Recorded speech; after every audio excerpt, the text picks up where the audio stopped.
MiSTer, I hardly knew her. Today on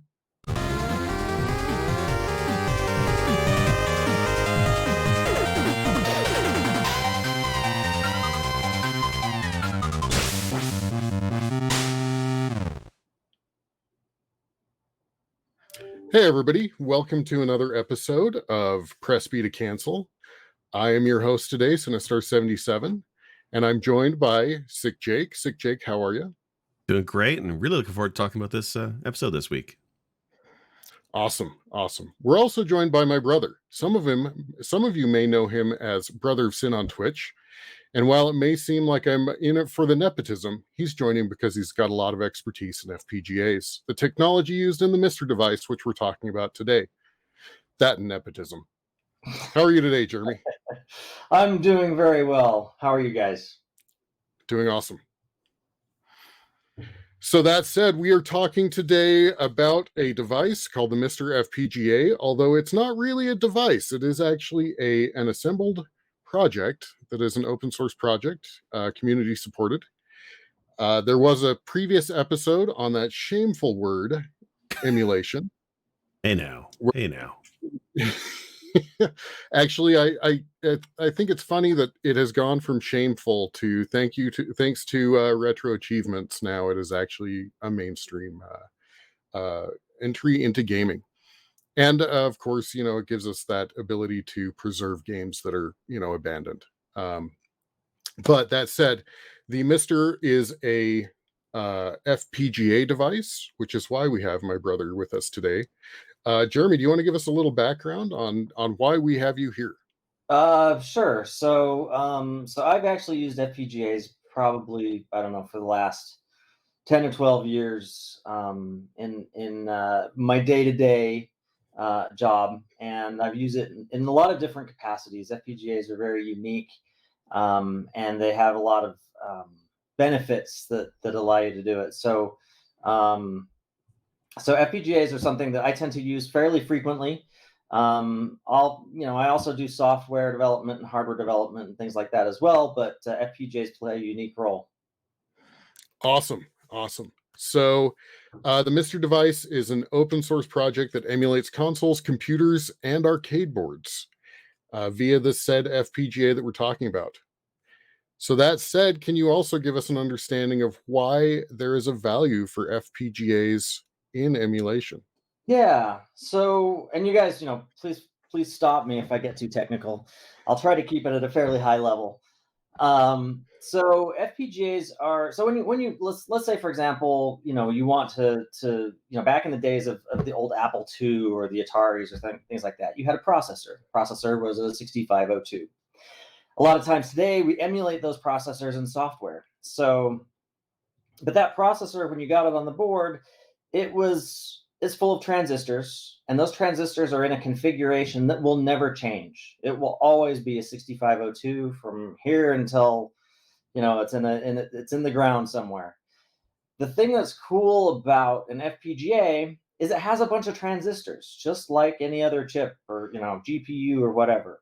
The difference is those transistors can be rearranged and reconfigured to basically look like any other piece of hardware or anything unique that you can't do in software. So when we emulate today, and maybe I'll get these terms wrong, but when we do emulation, software emulation of a gaming platform like an old Atari or something like that, we're actually running software instructions that are pretending to be instructions of that old CPU architecture. But with an FPGA, it's actually changed itself into that old architecture, and it's running the instructions natively. Does that make sense? Oh, absolutely. And from what I understand as well, when you're doing software emulation, the problem is you're using your main desktop CPU or whatever device you're using, and it's kind of just brute forcing and throwing processing power to emulate those chips of a system, not necessarily at the same time, but alternating. Whereas the FPGA chip can hardware emulate multiple chips if it has room at the same time in parallel, right? Yeah. Exactly. Yeah. It's totally parallel. So when your application is running emulation, the other thing that you have to worry about is there are timing constraints. You have an operating system, you have all sorts of stuff that's underneath it. And that operating system, it'd be for just a fraction of a second, but it may take that currently running task and switch it out for something else and then come back to it. And while we wouldn't perceive that from a frame rate standpoint, you can definitely perceive it from a latency standpoint in terms of controllers and things like that. So the FPGA, just like you said, and I think it was a great analogy, just like you said, the FPGA isn't just pretending to do those things, in different threads or whatever in the program. It's actually doing those different things at exactly the same time.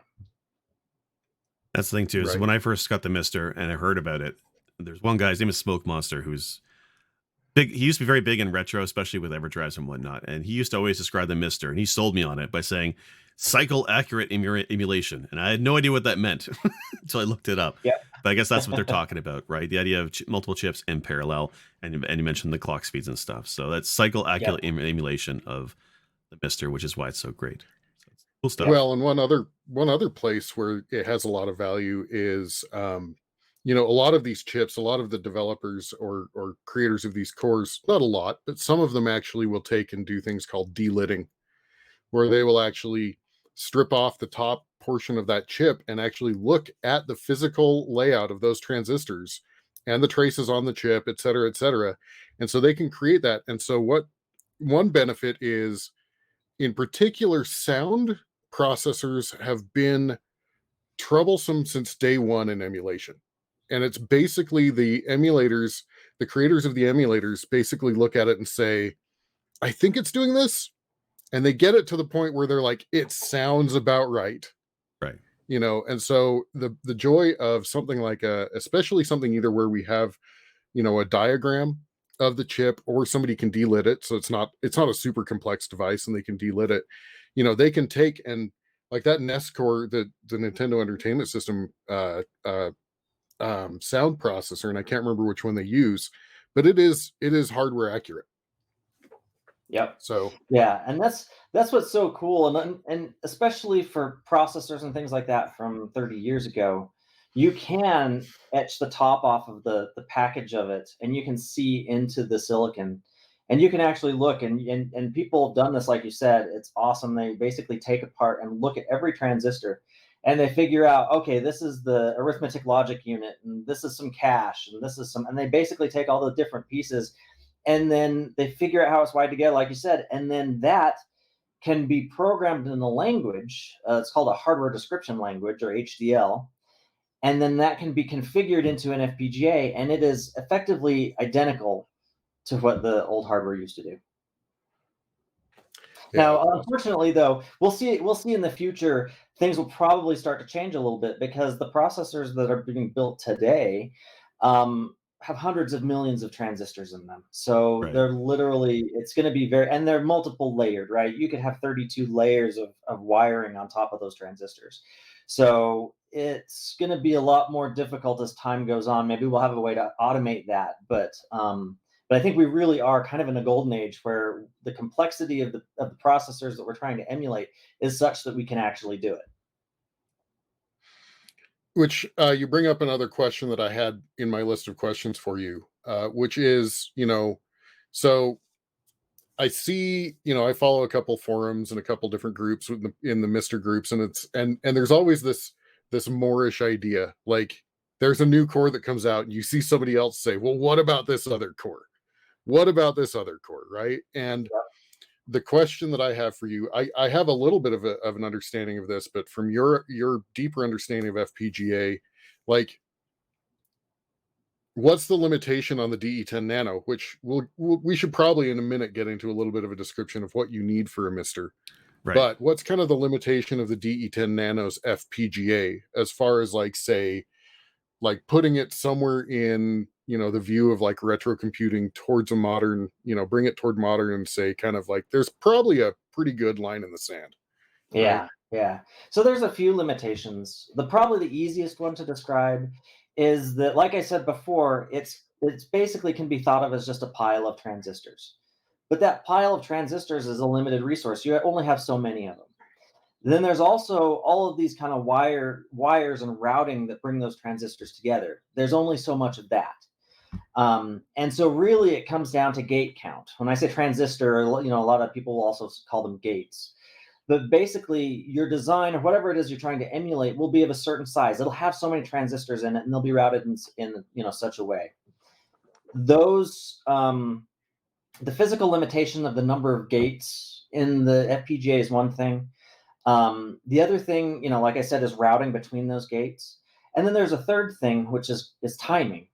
So as processors get faster and faster, we're great at emulating processors that are in the tens of megahertz, right? Maybe even up to 100 megahertz if you're talking about the MiSTer running old 486.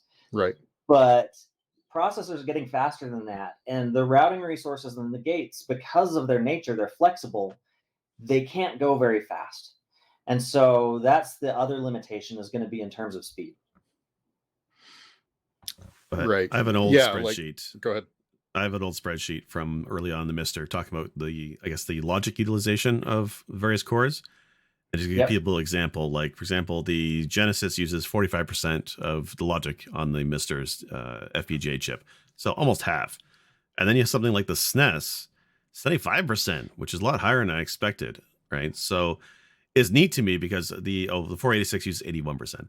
But it's neat to me because, like, I'm one of those guys on forums, Sinistar, who will say, Saturn core coming. What about the N64? Give me the N64. And all I hear back is, well, the N64 was notoriously hard to develop for. It's overly complex. And I've always been curious why, because the MiSTer recently got a PS1 core and it has a Saturn core coming, which is incredible. The other year they got the CSP, or was it CPS 1 and 2 from Capcom? CPS also amazing. 2, they've had so many great cores. I never expected when I first got the MiSTer, because I originally got the MiSTer just for Genesis, SNES, NES, right? That's all I really got it for. And everything since then, and all the arcade cores and PS1 has just been pure gravy for me. I love it. But the holy grail for me would be that N64, but I understand it's not possible. That N64 right there. I'm this close to buying one. I really am. Yeah. Nice. I'll touch on it a little bit, and then Jeremy can probably expand on it. This is a little bit into the weeds, but the N64 was a project that Nintendo did, I think, in conjunction with Silicon Graphics, if I remember right. I've heard the same. I don't know for sure, but that sounds like what I heard. And so as far as the hardware goes, it is incredibly unique, especially for that era. The PSX or the PS1 core, if I remember right, it is still using a Motorola 68K, 6800 whatever, right? Yeah. That was using the Genesis and stuff, right? Yeah, and the SNES, yeah.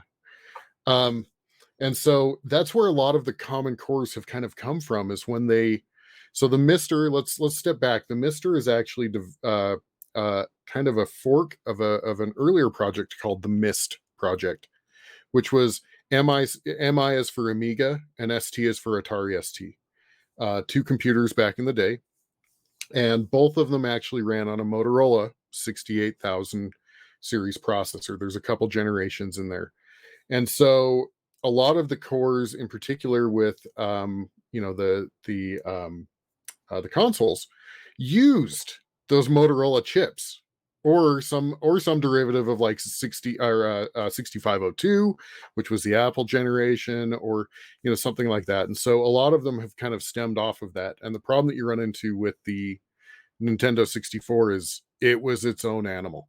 Like, I think they may have stolen some of the audio hardware from other devices, but I think the graphics processing and maybe even the CPU were all unique. So, yeah. And back in the day, so this kind of goes back to, I'm kind of old, and I actually played with Silicon Graphics machines back in the day for work. And they were fantastic machines, by the way. But Silicon Graphics, and I don't know if this is true for the Nintendo 64 or not. I know that Silicon Graphics was big into MIPS processors, if you guys have heard of those. Mm-hmm. And so it wouldn't surprise me if I don't know if, for sure, but it wouldn't surprise me if the MIPS was at the core of the N64.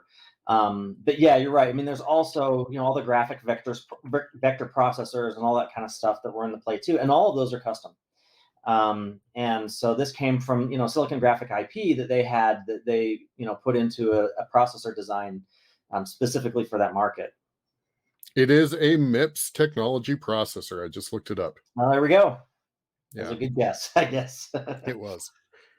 So, And um, MIPS is actually not that difficult of a CPU to emulate either. I just don't think they've ever done it. I mean, one of the things that you have to, a lot of these cores that they run in the MiSTer, they don't have the HDL, the hardware description language for those old cores, and they don't have the ability, or it's maybe too complex to acid off the top and then start looking at what the processor is. So a lot of these cores, like I know the 486 core and that kind of stuff, those have been rewritten from scratch in HDL. They're not the old stuff that you'd find from Intel or any of those guys. It's actually been rewritten to have the same instruction set, but it's not the same core. And so timing and things like that are for different instructions will be a little bit different. well, and you bring up timing. I'm looking at the specs on the Nintendo 64. That MIPS processor is a 93 megahertz processor. Okay. And then the graphics processor is an SGI at 6200 or 62 megahertz. I mean, so we're probably well beyond the De10 Nano's quantity of gates. Yeah, that's Which very is likely. it's a shame too, because that was the thing when it comes to emulation, like software emulation. The N64 has never been great in software emulators. Like it always runs like No. ass. It's always been like glitchy or bugs, and that's Dreamcast, PS, even PS2 and 3 at this point. You can emulate fairly okay. I mean, hell, I can emulate the Switch if I really want to on Yuzu, and it runs amazing for a lot of games. But the N64, even like Mario 64, one of the originals, runs like crap at a lot of software emulators. So it's one of those devices where if the MiSTer ever gets this, a new version down the road or a similar product Right. happens down the road, I hope the N64 gets captured, because that's something where I'd really hate to lose the N64 to history. Like game preservation is such a great thing, and those carts are just, I really want them captured. So Yeah. Absolutely. Yeah, funny enough, my favorite game on the Nintendo 64 is Dr. Mario 64. You would think that it is an easy game to emulate. Yeah. Emulators do it poorly. They really do. Yeah. So And that kind of goes to show a little bit of the difference versus, software versus hardware. There are certain things you can do in hardware that are extremely difficult to do in software.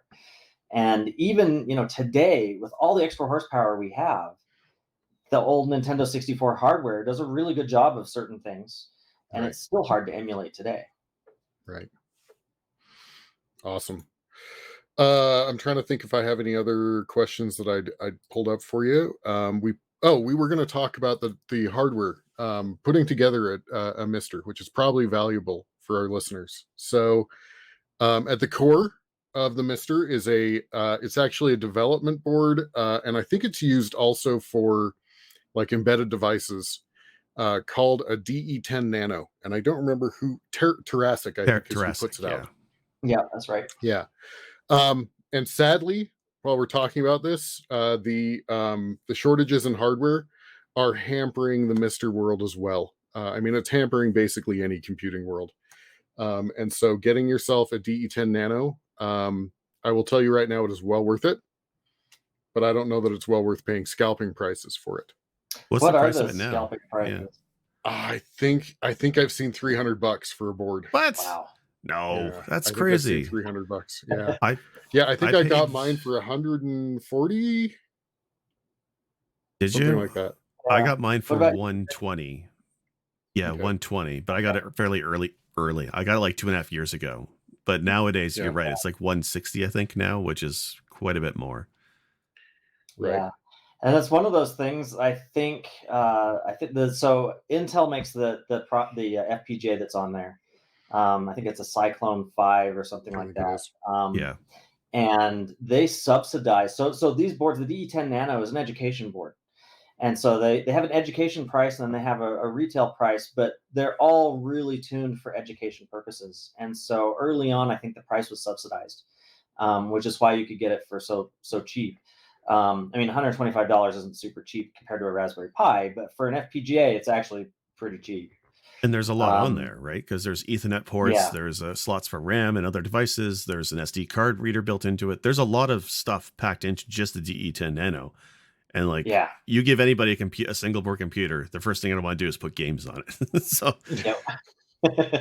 Absolutely. Yeah, and in fact, on top of that, it also has its own processor, which they refer to as a hard processor, which Right. runs the Yeah. actual overlying MiSTer, software for the menu and programming the FPGA, et cetera, et cetera. Yeah. So you need a De10 Nano. Um, I don't know, thinking about it, the amount of cores that you get today. I mean, you have a PSX core, you have a PlayStation 1 core. I mean, the value proposition here, even at $300, like how many systems are you getting essentially hardware level emulation, right? Yeah. Yeah. And Yeah. so even if, I mean, I don't know that I would suggest anybody pay it, but if you want to look at it from a raw dollar standpoint and say the amount of hours you're going to get the value for, if I think of things in movie money, right? What's the cost of a movie ticket plus the food that you get and all that? It's $20 a person for 2 hours, right? Yeah. Yeah. That's how many hours are you going to get out of a MiSTer device? You Yeah. know, Yep. Yep. Well, um, for Well, me, the but oh, go oh, ahead. sorry, go ahead. I was just gonna say real No, quick. I was just gonna say we keep running over each other. No, you go first. And I'll follow up. go, Jeremy. Go ahead. Okay. So I was just gonna say and add on to that. One of the things that you also have to remember when you get the MiSTer is you get this it acts just like the original hardware platform.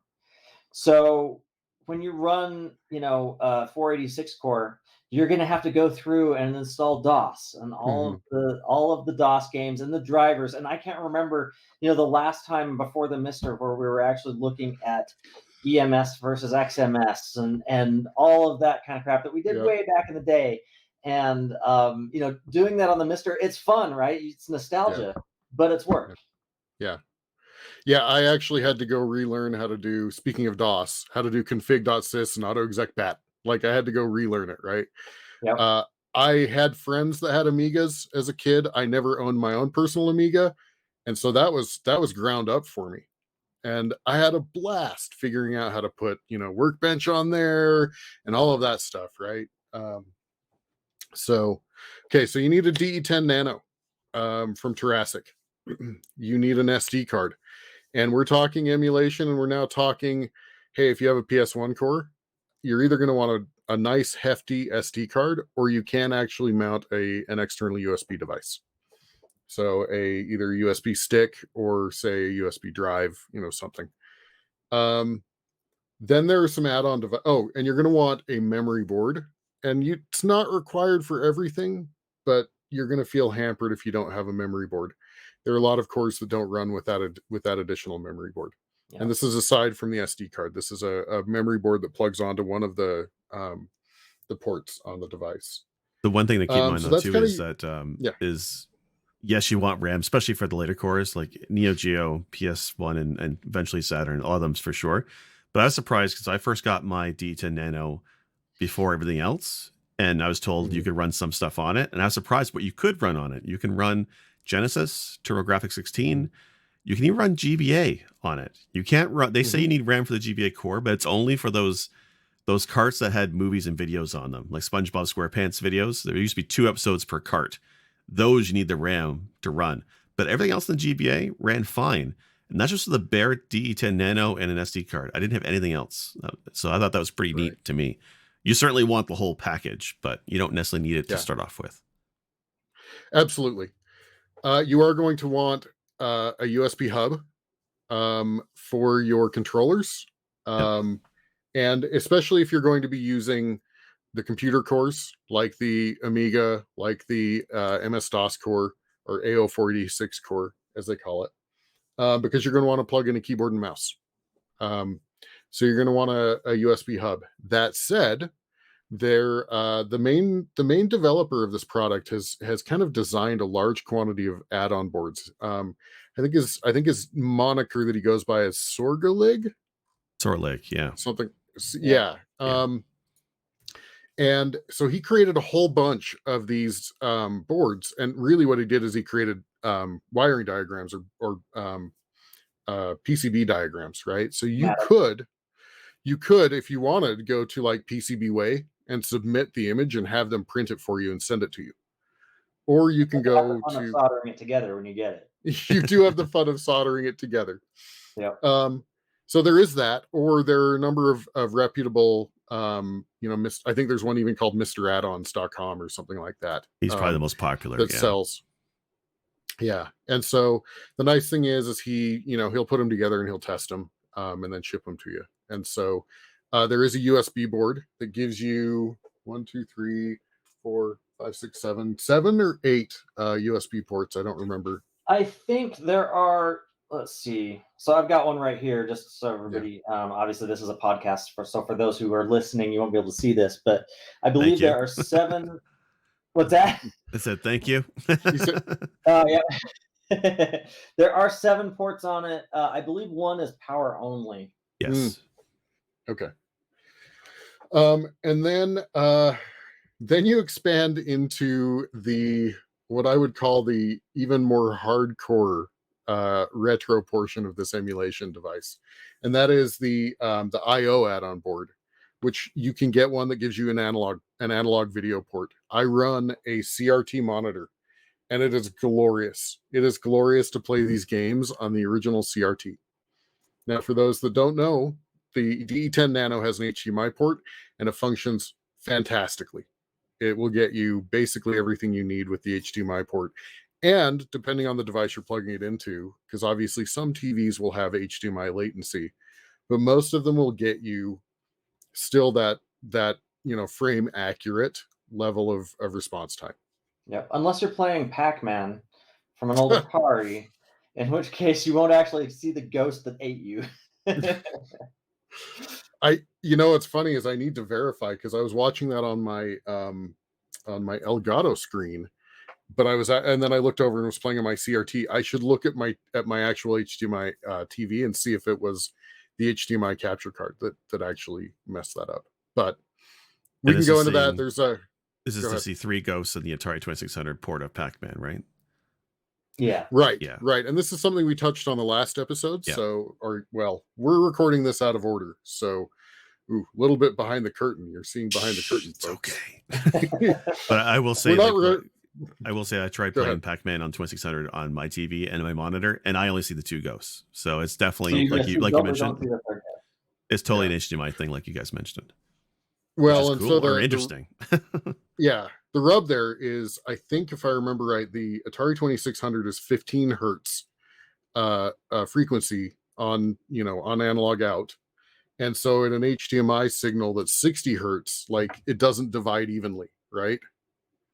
And so that's the problem that you run into. Each ghost is actually drawn on like every other frequency. Yeah, it sounds like someone optimized for the interlacing or something, and they drew the third ghost on the interlace side of it, so that they could buy themselves a little bit more time in the code to have that third ghost. I'm just guessing. Could be. But yeah, so the IO board, add-on board, will get you that. If you buy the analog version, you get an analog port. There are digital versions that get you things like digital. I don't remember what the digital board specifically. I know it gives you another something audio related. I think audio. And I have a digital board. I'll be honest. I don't use, I'm sure, any of the extra features. I did it to save money, because at the time it was slightly cheaper than the analog board, and I don't even own a CRT. Hindsight, I probably should have gotten the one with the CRT support, because the cool thing is you can do on that analog board, you can do CRT and HDMI out at the same time with like no impact. So I should have gotten that board, but I do have the digital one. And then it also adds, and this is something that I think we want to talk about as well, is it gives you the it looks like a USB port, but it's an IO port specifically that uses a USB adapter. And that gives you support for some additional add-on devices, and one of them is what's called the MT32 Pi. And so that's something that my brother and I did as kind of a, like, we did a hacked version. I wish I still had my cable around for the YouTube video of like my really poorly soldered USB cable that had like, it gave me audio, didn't give me any display or anything for the for the MT32 Pi, but the MT32 was a MIDI device, and I think it's something timbre. I can't remember what it's called. Multi-timbre sound module is what it stands for. But what it does is it's a device that has 32 MIDI audio channels. And if you set this up with your MiSTer and you put together an MT32 Pi hat, which is a really cool device, it even gives you the display from the MT32. It will use a Raspberry Pi, and it will emulate that. For those in the watching the YouTube version, you can see it on the screen there. But it uses a Raspberry Pi, and it emulates at fairly correct accuracy the MT32 device. And when you hear games like the Sierra games with that MT32 Pi or MT32 device, it is night and day different. Yeah. Like Monkey Island, especially. Yeah, I wish I could play the audio for the folks watching, but I'll see if I can slip it in post. But Monkey Island's theme song, to me, is the most dramatic example. Listen to the M32 version versus the regular plain MIDI version. And you're right, it is night and day different. But I wanted to ask, the M32, back in the day, that was like a super high-end device. It's expensive, wasn't it? I believe it was. So. I'm looking at it. I'm looking at it here. It's Roland. I'm looking at it. I've got it up. I'm looking at my mind palace, I guess, the internet. It was released in 1987 at $695 $1987. And here we are today emulating it on the Raspberry Pi. Yes. Yeah. Gotta love it. Yeah. So it says equivalent to $2021 is $1,600. Yeah. So yeah. I mean, that's crazy. That's what we're paying for graphics cards these days. That's true. But the audio is so much better when you've got the real MIDI device that's there to do it. Yeah. I remember when we were kids, our cousin had a friend who had one of these things, because you could only hear about people who had one. You couldn't actually have one yourself. Right. You only heard that, in the wild, that there were these things. And he took a tape and brought it in and recorded it. And he brought that over and he said, "Guys, you got to listen to this. This is great." And he played us the song from one of these video games, and we were just floored. It's like, no, that can't be real. Right. And then of course we always drooled. You'd see the game manual that would say MT32 Roland support, and you're just like, I wish I had one. I have my lowly Sound Blaster 16. Yeah. This is for the 486 core. Is there any other cores that support it? Amiga? 486 Amiga, Atari ST. Okay.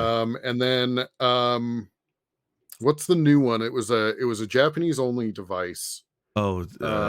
68 something? No. Yeah, 68 X68, something like that. Anyway, it also has MT32 Pi or MT32 support. So now that said, the quantity of games on the Amiga is like, I don't know, 6 or 7. So if you really want the experience, no. Yeah. No, so if you really want the experience, you really need to play with the 486 core, the AO 486 core, which I would recommend anyway. Yeah, that's true. I can't remember if I've tried it on the Amiga or not. I want to say I tried it with Lemmings or something like that on the Amiga, and I think it worked. I could be totally off. I could be misremembering. I know I did a couple of the Sierra games on the Amiga. But, yeah. Right. But yeah, so if to dive a little bit into the weeds here, you and I, when we talked about this, Jake, we did kind of want to bring up, I think, some cores that are of importance to us anyway. I think every core is important to someone, of course, right? But some cores of importance. So for Jeremy and I, it's really been that AO 486 core. We have had a nostalgia blast, because as you know, I did not grow up in the consoles like you guys did, right? And so I go back and I play the Sierra games, and we've been playing through Might and Magic through four, I think. Yeah. And all of those, the Masters of Orion and all of these games, the Eye of the Beholder games, which Eye of the Beholder 2 is also a fantastic MT32 supported game. So, that's kind of been, I think, 90% of the cores that I've played with have been the 486 core. So, yeah. Although the NES Core, there's a lot of classics that can be played on that one, and they play fantastically on it. That's one of the reasons why I wanted one. Yeah, like the reason I wanted one so bad was originally I was looking at Analog's devices because they're also FPGA based. They also look really cool, and they go through that retro aesthetic, and they have great controller support, all that stuff. But when I looked at the cost of the analog console, more importantly, the shipping to Canada, it was like $60-70 a ship. So when I priced out the cost of the Mega SG was, I think, the last one I tried looking at for them, and it would have been like $350 Canadian at the time, I think it was. And I priced that out, and I know that you could jailbreak it because most analog devices have jailbreak support for various other cores like NES and whatnot. But it's only still a handful of cores. And then I heard about the MiSTer, which was cheaper at the time anyway, and it supported so much more, even back then. Right? And we're talking about, and again, like you guys mentioned, retro computing. I mean, for me, the 486 was cool, but it was the Amiga that was a big draw for me.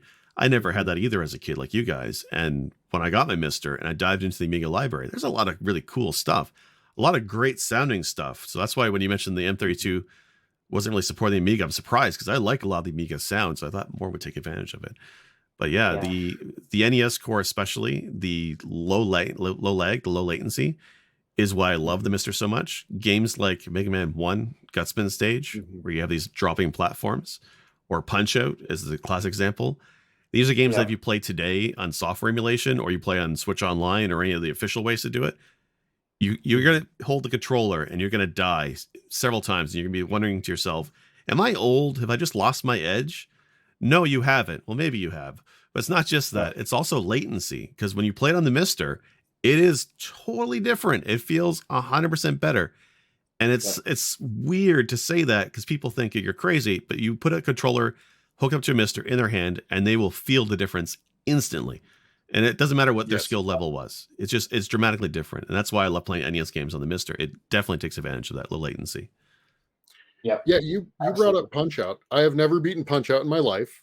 And I'm not going to ever commit to because, wow. No. Kind of like Mario. I've committed to Mario.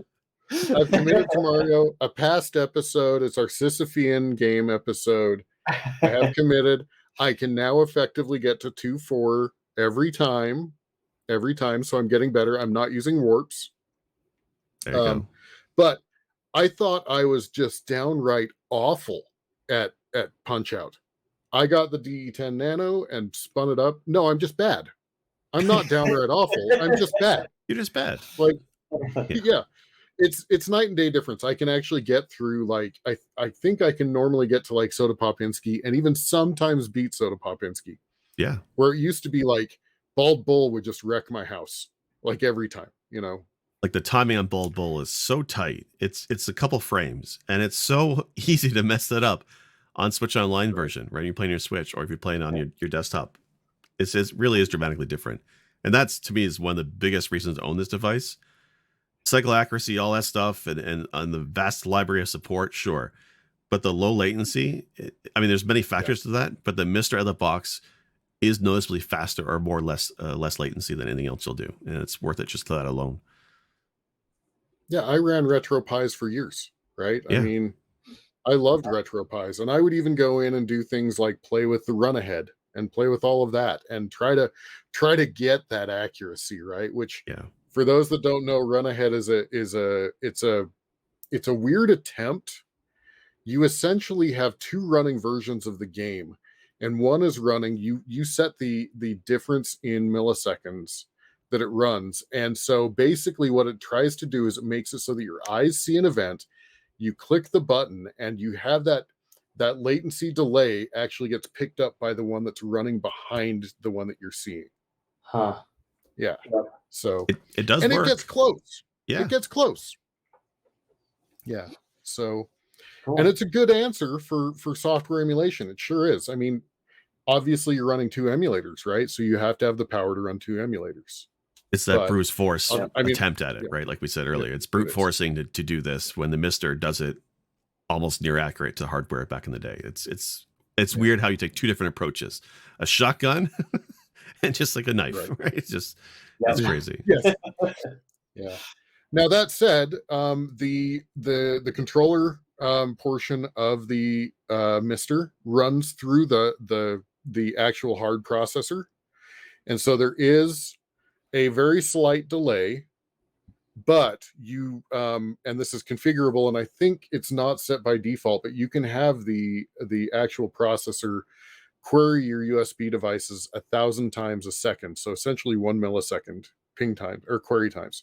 Yeah. And so when we're talking, you may have one out of, however many times that you end up 1 frame after, right? You may end up with like 1 frame after accuracy.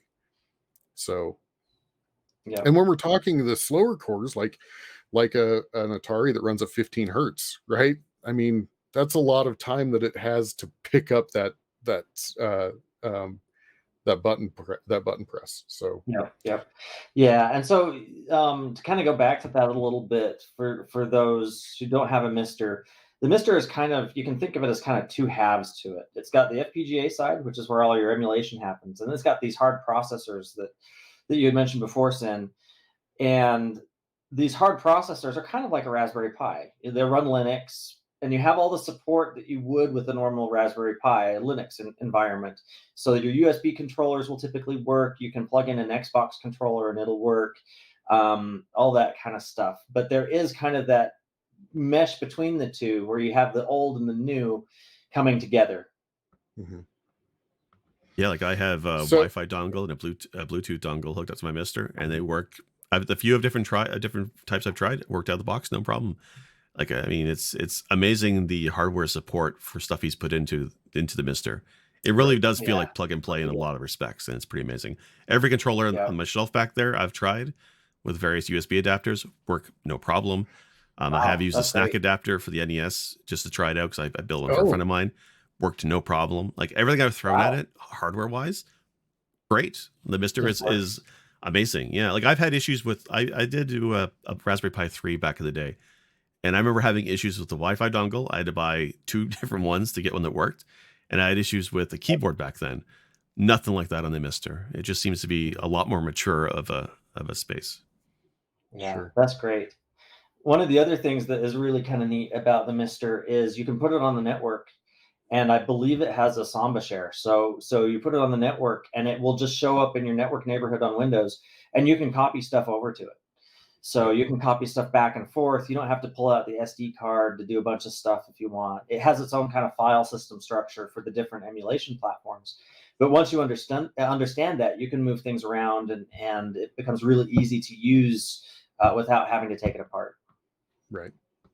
Yeah, like I said Now you before, I touched built mine on, inside an arcade stick, so I ain't open that thing up yeah. anytime soon. So I use WinSCP to connect to it, and a little Mm. slow at times for some of the stuff I transfer over, but for the most part, yeah, it works fantastic for transferring stuff. Yeah. Now you brought up the snack adapter, and it's serial something. I can't remember what snack stands for. It's SNAC for those that want to know. But that actually uses that fake USB port on the IO board, and that actually gets a direct connection into the core. And so that gives you that, and they make basically different snack adapters, or you can make your own Mhm. that will, take an actual Nintendo controller or an actual Genesis controller, or I use the 8-bit DOS, but or 8-bit DOS, I don't know how you pronounce it, um but that gives you that cycle accurate. So we're no longer talking about maybe a delay between going from the Linux side to the core side. We're talking that device is hardwired through the FPGA core Yep. into your emulator. And even though it looks like a USB port, even though it's using an USB port, it's not using the USB protocol on it. Right. So it's just hardwired into it. Do you have to go in, and I've never done this because I don't have one of those. Do you have to go in and configure what kind of thing you have connected to it so it knows? Yeah, so for certain cores that support it, not everything does, but out of the box, like NES, SNES, Genesis, SMS, so there's a few cores that do have snack support. PS1 actually, I think, just got snack support.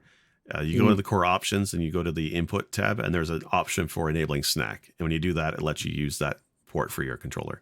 And it works once you set it up, it's done, and it works fantastic. Yeah, That's great.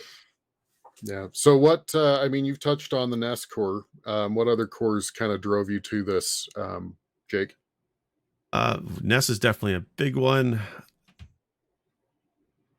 Sorry, my kids are starting to go to bed. I can hear them stomping on the floor. You know what? You're A all lot right. of the arcade cores. I used to be a big arcade fan when I was a kid, and a lot of the old stuff like Pac-Man, Space Invaders, a lot of the old arcade stuff I love to play. And again, it's always a problem with latency and trying to play that on software emulation. It doesn't feel the same. It's never felt the same. Atari 2600 is my first console. I love that machine to death. Even though Stella is a fantastic software emulator, it never felt quite right. And the moment I spun up the MiSTer to play an Atari game on it, it just feels it took me right back to when I was a kid. Just the clarity of the screen, the refresh rate, just everything looked just as I remembered it, and so much cleaner or smoother than the software emulator. So definitely Atari 2600. But I think what really sells me on the MiSTer today is the future support, of course, they're bringing in. The one core that is coming, it's in alpha or beta now, is the Saturn core. The Saturn is another one of those systems, much like the N64, that is very difficult to emulate. And it's taken many years to get a good software emulator for Saturn. And even today, when I do try and emulate Saturn games, it doesn't feel quite there. So the idea of the MiSTer being able to support the Saturn is very exciting for me. That's probably the thing I'm looking forward to the most to use this machine for. That's awesome. Yeah, And it amazes me, there are certain hardware tricks, right? And the developers for the MiSTer are really amazing, because the stuff that they've been able to pull off with the limited number of transistors that you actually have in that Cyclone FPGA is incredible. I'm sure they're playing lots of tricks and things to optimize and do that kind of stuff. But things that I never thought would be able to fit in there, like we were talking about, seem to just fit. It's amazing. yeah, absolutely. Yeah, I'm looking at the Sega Saturn, and it is I've never even heard of the processor that's in it. It's a Hitachi Super H. I don't know what that Oh, is. okay. It's the It's Super it's H. Yep. two of them. It's two of them. So yeah, I'm excited for the Saturn core because I had a friend that had a Saturn growing up, and I remember I think it was the Aliens game on the Saturn was just epic to play. I love that game. I look forward to it. And then, of course, we just got the PlayStation core. When I say just, I mean it's been out in beta for probably 3-4 months now. About that, yeah. Yeah, but I think they've officially released it now. Um, I mean, it's definitely on the main page at this point. But you know, I go back to like I immediately spun up Gran Turismo because I'm like, anything that's going to test this is going to be Gran Turismo, and it's amazing. Yep. One thing though, if you have a MiSTer, one thing I would highly recommend you do. These guys are running it to the razor's edge of what they can do, Mhm. and it's going to generate a lot of heat and use a lot of power. So make sure you run it with a fan. Yes. I would not attempt Heat sink and fan. a heat sink and fan. Yeah, exactly. I would not attempt to run any of that kind of stuff at the clock rates they're running without those. Right. Yeah. Yeah, I used to be worried about heat buildup and stuff. Like I even to this day, much like as a kid, I would never leave my NES on overnight. I know some people did. You don't lose your progress. I don't do that with Yep. the MiSTer. I usually only play for maybe 2 hours, maybe three at a time.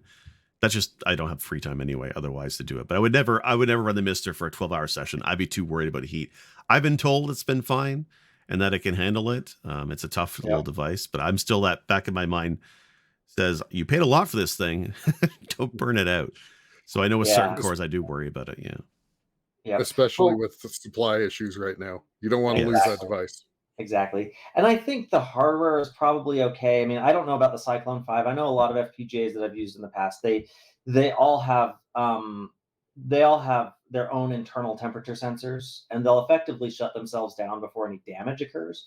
Right. But one of the things that you will notice if you're running it too hot or too fast, especially if there's a thing called timing. I won't get into it, but if they miss timing when they build these images, it's going to start to fail in weird ways. You'll see glitches and corruptions and things like that if it gets too hot. And so really it's more about the reliability of playing the design, because I think they're just running right on the edge of stability to get some of these cores in there. Now, if you have the IO board, which if you build it in the sandwich as it's designed to be built, and they call it the sandwich because the sandwich is technically 3 boards. The DE10 sits in the middle, the USB device sits at the bottom, and the IO board sits on top. If you get the IO board, either from, say like MiSTer AddOns or one of the other reputable sources, more often than not, it does come with a fan attached to that device that blows directly, either blows off of or blows onto the De10 Nano. I don't remember which. I think it pulls away from, but I can't remember either. It could be. And mine came with a little heat sink that I could just slap on it. But if you obviously go to like PCBWay and have them, make this board for you and send it to you, you're gonna have to buy yourself a fan afterwards, aftermarket. Which I did anyway, because the fan that came with mine, it wasn't noisy, but it was. It's not quiet.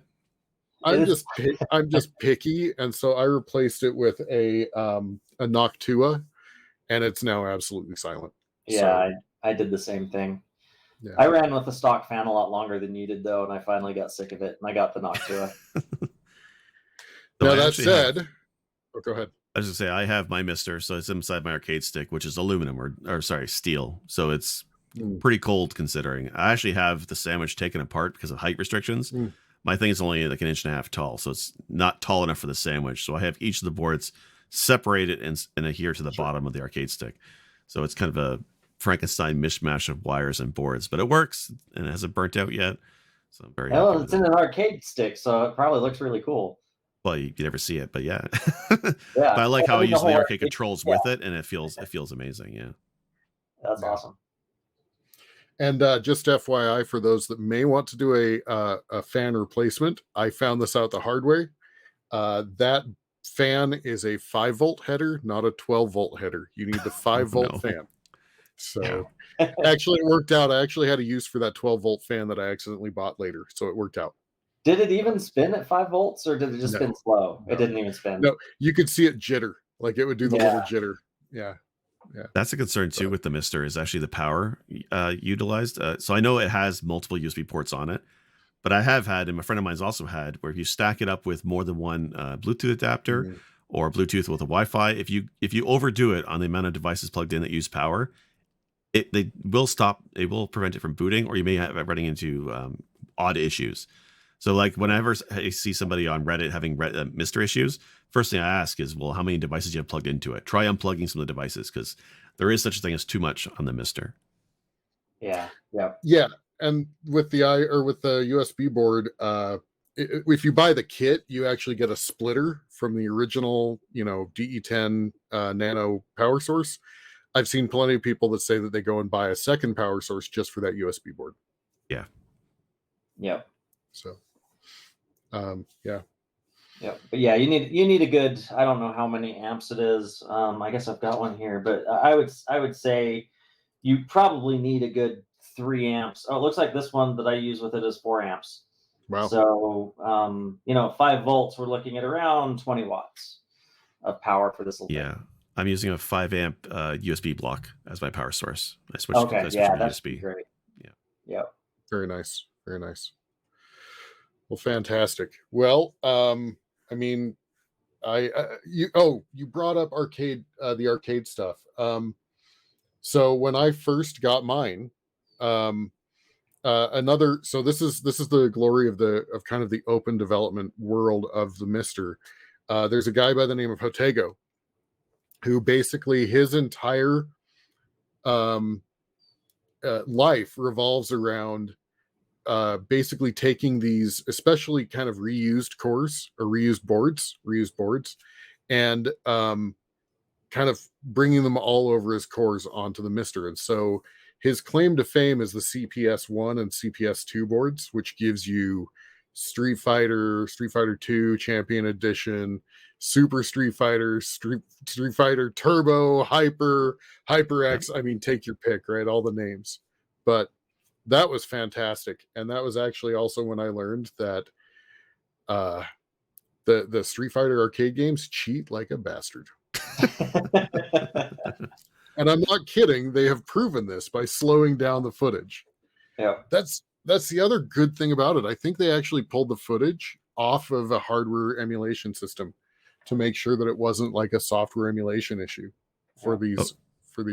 Yeah. Otego is great in that his Twitter is fun to follow because he'll go into the weeds and dive into some of the stuff that he finds. I think he was doing the arcade Strider core, I think it was, and he was talking about how accurate it was, but there was a bug. He called it a bug with the star pattern in the background was not accurate to the original hardware. The number of stars or the way they're positioned or flickered was not hardware accurate. That's the level of detail he goes into his cores, and stuff you would never even think about, that you're playing Strider on MAME or something, your desktop, and the stars are inaccurate or whatever's inaccurate. But he's looking at that kind of detail. So I love the stuff that he does. I think for the ones he's done, the only thing that doesn't support for Street Fighter wise is Street Fighter 3. But he's already announced he's going to be doing CPS 3 at some point, even though it only supports like 3 games. It's still on his roadmap to do.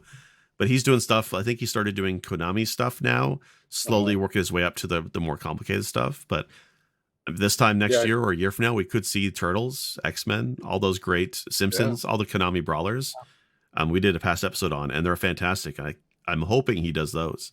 That and Mortal Kombat are kind of like the last cores I'd like to see arcade-wise. It's Mortal Kombat and like Konami brawlers, and I think we're going to get it. Yeah, speaking of kind of Hotego, and then we talk about kind of saving this history, right? So he actually has submitted a patch back to the MAME emulator from his working on the MiSTer device. It was either for Contra or Akari Warriors, I can't remember which, but there was he did this whole rundown about how there was a chip that everybody thought was a security chip, and they basically just bypassed it. Well, it's actually a randomizer that was used for literally one section of the game for all these bombs that end up on the screen. And he was playing along, and the bombs basically just like all ran along the bottom of the screen. And he looked at it and he finally figured out that it was a randomizer. And so he took, after he had determined this and had worked it out, he submitted a patch back to MAME for that core. Awesome. Yep. So, and I believe, hasn't he gone in and correct me if I'm wrong, but I think he's also a hardware hacker. He takes these boards and he looks at all these chips and he figures out what each of these parts do. And of course he would need to, because then he can actually do the wiring inside the FPGA to match it. But he goes in and he finds what all these chips do on the board, and then he recreates it inside the FPGA. Yeah, I think he also actually does delitting for a lot of his stuff. I think he etches the packages off. Yeah. Yep. So, a little bit of acid. Yeah. Yeah, it's not like delitting today, where you take your processor and you delit it so that you can stick a heatsink down on it. These are, epoxy packages that you have to basically melt the top of them off to get to the silicon. Very carefully. Very carefully. Yeah. Usually acid or acid etched or something like that. Awesome. Yeah, I continually want to dive more into some of these other cores. Like Jeremy and I grew up with the Atari 2 series computers before we joined the PC compatible or IBM compatible or whatever you call it. And so we never played with like Commodore 64s, and I want to play more with the Commodore 64 core. There's a lot of these market specific cores like the ZX Spectrum. It was not really well known in North America, but fantastically well known over in Europe. I'd love to play with that. Yeah. Yep. So there were the Acorns, I think, in Europe. Mm-hmm. The BBC Micros actually put out by BBC. Yeah, and that's I think it has. I've never tried it, but I think it has some pretty good emulation support, or simulation support, or however you call FPGA emulation. The two that I think are really cool is the one that everybody should try at least early on with their MiSTer is the PDP-1, right? The PDP-1 is pretty much like the original game, right? And this is back when there was no monitors. It actually used a circular radar panel as its display. And there's actually a YouTube video. I'm going to put in the comments of the YouTube video and the audio episode of a short video of somebody displaying it. There's one at a university. It's this radar display, and there's like a wooden control panel with 2 buttons, and it's a star on this screen, like a sun, and 2 ships, and you can actually move the ships around and shoot at each other with the gravity from the star affecting your movement. It is the original game. It is really cool to see how we go from there to PlayStation 1. And it's on the MiSTer as like a sense of history, because you would never be able to see a PDP-1, very unlikely, in real life and play it in real life. But you can play it here on the MiSTer, and it's going to be as accurate as you're going to get to the original. I think that what's really cool. The other one that was really cool was the Vectrix, which is a vector display device, like a console, home console, very small monitor, vector display, and it had a controller with it. And it was, I don't know how popular it was, but it had a number of different games and cartridges, and it had like screen overlays, the whole 9 yards. To playing that, it actually is really cool. It plays really well for a vector system. It looks great. That's awesome. Yeah, I know Game and Watch is making its debut right now. The Nintendo Game and Watch stuff. How wild is that? Game and Watch, the LCD screen. I saw that. Yeah. So I love it. And then, to touch a little bit more on, say, you brought up display stuff like overlays, etc. There are also lots of tricks that they've tried to do to make it so that if you're using the HDMI output, you can try to simulate that original CRT kind of look and feel with different scalers, and I can't remember the other terms, but shadow masks. Shadow masks. Yeah. Yep. Line doublers and all that stuff. Yeah. And if you look up, there are pictures. There are people have taken pictures of like how it looks on a modern HDMI display and how it looks on the CRT from the same essential source. And you can see that the developers were essentially creating this for the CRT, right? Now, they may not have known in the future that it was going to break when you had these like nice, evenly shaped pixels with like no gaps, right?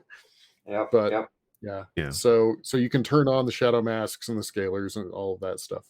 Yeah. Well, to this day, I say that Earthworm Jim and the Genesis looks fantastic. But in hindsight, it was because of CRT displays, right? It was because of the dithering that comes with a CRT display. That's what gave the Genesis the blend of colors that the Super Nintendo didn't really need, right? If you compare SNES version of Earthworm Jim versus Genesis, SNES has more colors and it does look better. But back in the day on the CRT, very hard to tell the difference. And it's really cool. And it's designed for CRT is really interesting on graphics. Yeah. Yep. Yeah. I have an old CRT. I'm glad I never got rid of it. It's actually Sin knows this. We actually used it.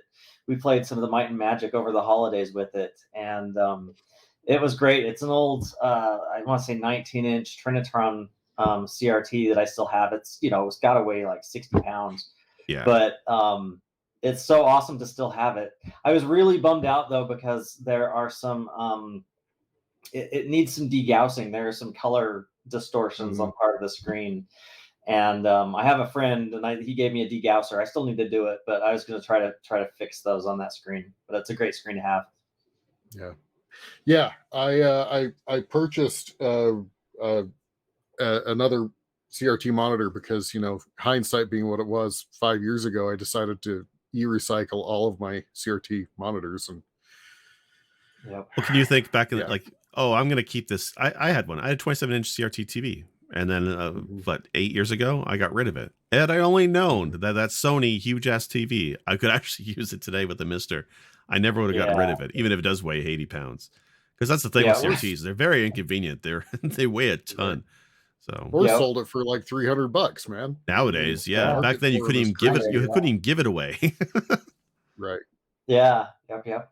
Yeah, I hadn't turned mine on in probably 15 years or something like that until last winter.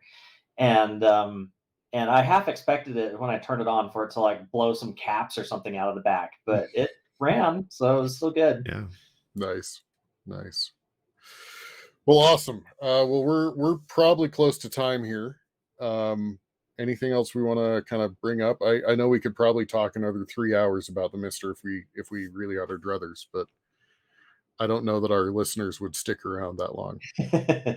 I will just say that FPGA tech is really in vogue right now, I guess, for retro enthusiasts, and a lot of people do look at the analog devices. I know the Analog Pocket is a device that they just released or trying to ship it out to people, and it's a handheld FPGA machine. It's great, and the tech behind it is cool. But the problem with those analog devices is they are extremely expensive and often in limited supply and hard to get. Like, I know the waiting list for the Pocket is ridiculously long, and they don't even make some of their older systems anymore. The MiSTer, despite the hardware shortages, is something you can get within a month or so if you really look. And it's cheaper, and to me, far more value. And because it's open source, you have a lot more available people working on it and contributing to the project as a whole. There's more of a community around it. And there's just a lot more of systems to explore on it. And to me, if anybody says, should I get an analog device? Nah, man, get the MiSTer. The MiSTer is your best value of your money, the best bang for your buck by far. It does so much over the analog consoles. Yeah. Like, there's people who are asking about when's the jailbreak happening for the Analog Pocket. And that's just because they want to play other cores on it. And they can't because it's a closed system. It's not like the MiSTer, which is open. The idea that this is an open source project is just astounding to me. Like, Sorlig has done, obviously, the majority of this work. It's his baby. But seeing all the other developers developing cores for it is just something to see. It's a really great community of people working toward game preservation in this device. It's awesome. Yeah. You don't really buy the MiSTer for the hardware. You buy it for the community. At least that's how I look at it. Yeah. Well, I mean, I both, right? Because I want cycle accurate, right? Yes. But I want, it's like you say, the analog device, right? Like, I want the support and the cycle accuracy. So it's not. That's a good point. I mean, with the MiSTer, the only support you're going to get is the web and yourself. So you do have to really take it with a big grain of salt that, what you're getting, you're going to have to figure stuff out and you're going to have to make it work. And there is a good community around it, but it's a lot more hard work. Yeah. Awesome. Well, anything else, gentlemen? Oh. All right. Well, Jeremy, we appreciate you being here. We appreciate you taking your time and giving us some technical details that us higher level people don't have. So thank you for being here. It's great to be here. Thanks for having me, guys. And we normally ask people that come on like where they can find you, but you don't really stream. You don't have so if you want to come chat with my brother, jump onto Twitch. He's in Chardmonk, one of the other hosts. He's in his channel regularly. Brother of Sin is his moniker. Yep. And And Jake, where can we find you? I'm Sick Jake. You can find me mostly on Twitter, occasionally on Twitch. I just picked up some new arcade buttons and a stick, so I'm going to be building a trash box in the near future, and I'll put that up on YouTube. Nice. Awesome. And I'm Sinistar77. I'm back to streaming on Mondays on Twitch, and I'm also on Twitter and here. All right. Thank you, gentlemen. I can't do Werewolf's voice, so, I'm not even going to try to recreate his voice. Yeah. MiSTer. Yeah. All right. There we go.